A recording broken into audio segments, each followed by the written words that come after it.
So for draw cranty, Agradaa kun, Pastor Eric, what's the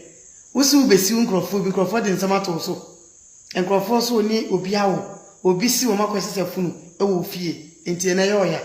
Asembe ana we konfo Agradaa. Aye okromfo Agradaa, onfa ntu ni paso. Hwe nsam Agradaa editu ni paso.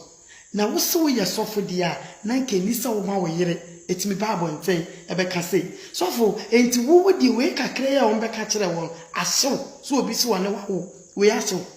sofo we mama nka kire wo ensama na Agradaa di tun krofo so na sofo we ekuro da nan sofo we eti say sofo ya ye say we ya ye say even me cross ya ko bo megala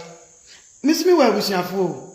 ensama mama Agradaa edi tu ni paso kana wo ye sofo a na wo se ka di kan ye ofie yi asa no Bible nten so for this time no obie no wo jeja no esro bibi ewiaso hu de bi empanifo ka yase fonton from sabe e da pepe ni ko mu dia wo se abeba nchi akorem on sama amene keka nkrofo nsam etwa ntoto nkrofo so no so for da be na aba abantere ma me Agradaa ekune da be na aba abantere e ba be kasa ya na wo dia chopa e ba ye mpos o we bia me ne na kasa tie ni wontie wo dia so so for nhunu dia wo betie no e besni we ewiase ade obi didi we anya wodem ehwe mo bi fa ni wonyanko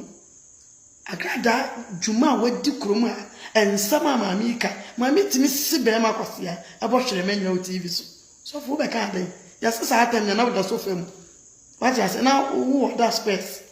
ni na yete so fo emfa wo ma krofo fero wo so otwa ma ayire na ba na ka wire ne boni a wadie no ke keka bom na ka na mra ya adwuma ko dem 700 years ene nka abetwe ato wo twen si nkrofo bi ene de won kan sa emfa me ho de na so nsamfo wo we ehi